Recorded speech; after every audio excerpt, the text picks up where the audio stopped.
新田由紀子さん、当時9歳。三好の和田村の叔父の家へ縁故疎開していました。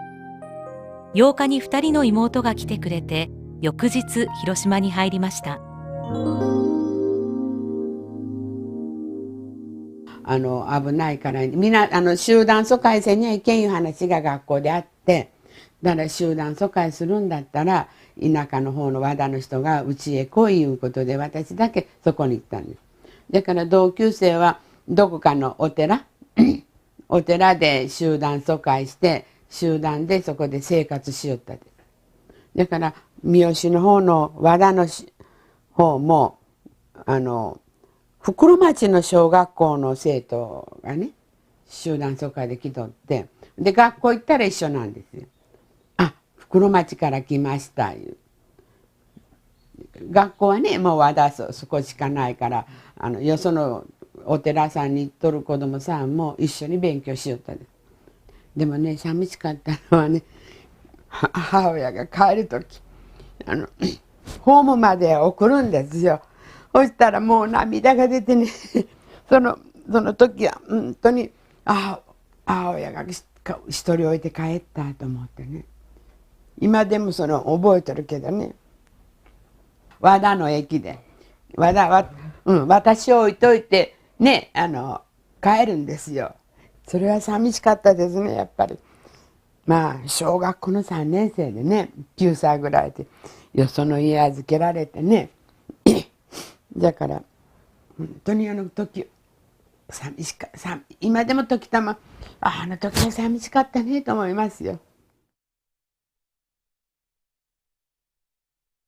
8月6日はね学校行ったんですよ。そしたらなんか向こうの方でどんどんって言ってなんか白い煙が見えたような気がするんですけどね。だからみんな大人の人が「広島全滅よ」って言われて、なんかピカドンって大きな爆弾が落ちた言って聞いたような気がするんですよ。で全滅って聞きましたけどね。うわ母親やら妹ゴールンジャがどうしとるかな思いましたけど、今みたいに電話があるわけじゃないしね、心配しとったけどどうもせんかったみたい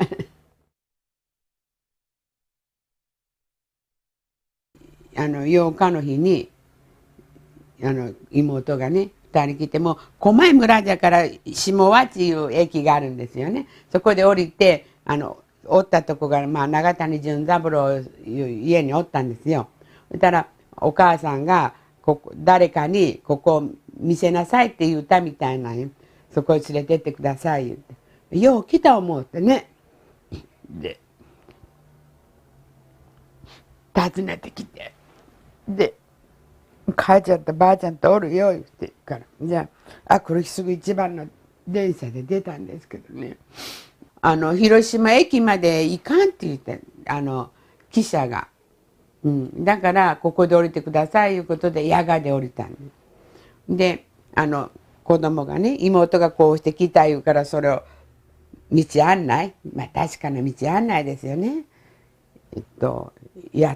私が9じゃ6つぐらいですかね、2つぐらい違ったのに、それ連れてとにかくお寺にあるとこまで行こういうことで山を越えて行ったんです。疎開先のおじさん、永谷さんのおじさんがついてってくれて、私と一人妹と3人で。矢賀の駅はねまだ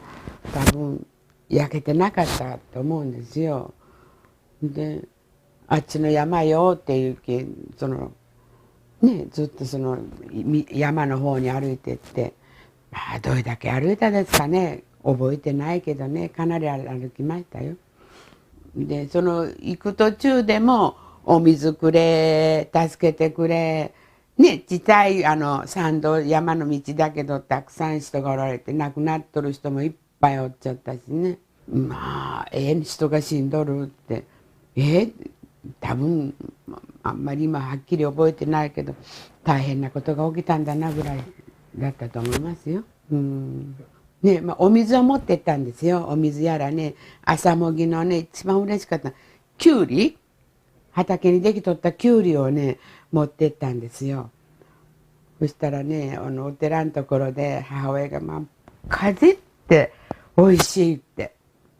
あの時はきゅうりをねこんなのねパリパリって食べるんですよ。あれまだ忘れられん。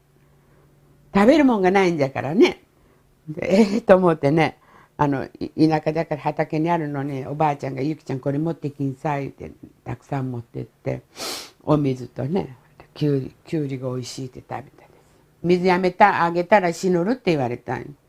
他の人が水くれでしょ。だから水筒とか持っとったんですよ。田舎からもあげようと思ったら「やったらダメ死ぬるから」ってようあげなかった。その時は水が欲しい時は生きとってやったんだからね。生きとってやから水が欲しい言われたんだから。うちの母親なんかは今そのお寺さん見られたら分かる階段があるでしょう。正門から上に上がる階段の横ちょっと広いとこがあったんですよ。これむしろ引いてで竹かなんかでこう屋根を作ってその上にむしろが日よけの代わりにかけてあったんです。そこに座っとった。ばあちゃんと今の妹と母親が待っとった。私らが行くのね。嬉しかったから飛びついて泣いたと思いますよ。抱きついて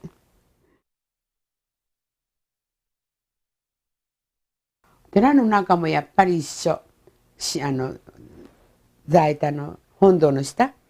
いっぱい死体もあったしで一番あれが昔は防火水槽大きな水槽があってその中皆頭突っ込んでお水飲みよってそのまま押したりとかでお寺のちょっと離れたところに水道があってそこも書いとると思うんだけど忘れられんの。水道のところ水がこうちょろちょろいたらこうやって口開けたまま亡くなっとる人もあったしみんなそういう人ばっかりだからね色を取られんですね。地獄灰がウジ虫がおるし灰もおるしねやっぱり6日でしょここ6、7、3日か4日た夏だからすぐ腐るですよね。こう今のガラスのどっかで下敷きなんかになって傷があったらそこから血が出るからねでそこに灰がおったりウジ虫がおったり本当に気持ちが悪かった。お寺の中見て回ってでこうポッと見たら東蓮平見えるんですよ。お寺の中から向こう何にもないんだから蓮平城が。で今は家が建ってるけどその当時は何にもないんだから。で大きな穴が掘ってあってそこに入れて油かなんかかけたんでしょうね。みんな焼きよったから姉ちゃんようこ言うんじゃようこねうめえよ言うんじゃ姉ちゃんここで泣きよるよ言ってかわいそうだねって言うたような覚えますよ。それで亡くなった人ところかわいそういうのもあったし怖いのが汽車の時間なんかね駅やっぱり八ヶまで歩いて芸備線で帰って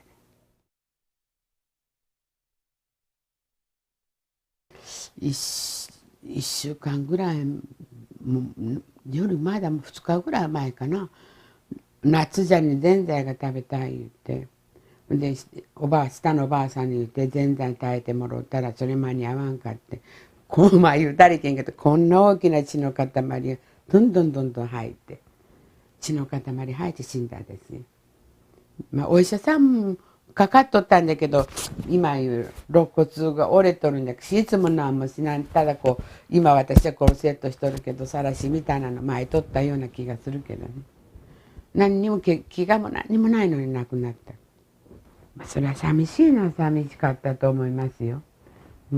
寂しいんだけどでね田舎のことだからちゃんとおじさんのところでお葬式してもらって焼き場行って帰ったその場に妹が亡くなったんじゃないかな9日10日ぐらいに亡くなったんじゃないかな。それからちょっとして梅ちゃんが亡くなってで9月の20何日にもう一人したの豊子が亡くなった。だから葬式してまたすぐ葬式するようなかった。でもいろいろと考えたら亡くなってこう積み重ねて焼かれるよりか、私いつもそれ思いよった。行方不明になって、探しよる人もおったけど、私の目の前でお葬式して焼いてもらって3人とも、あ、それはよかったなと、田舎のおじさんのおかげだなと思う。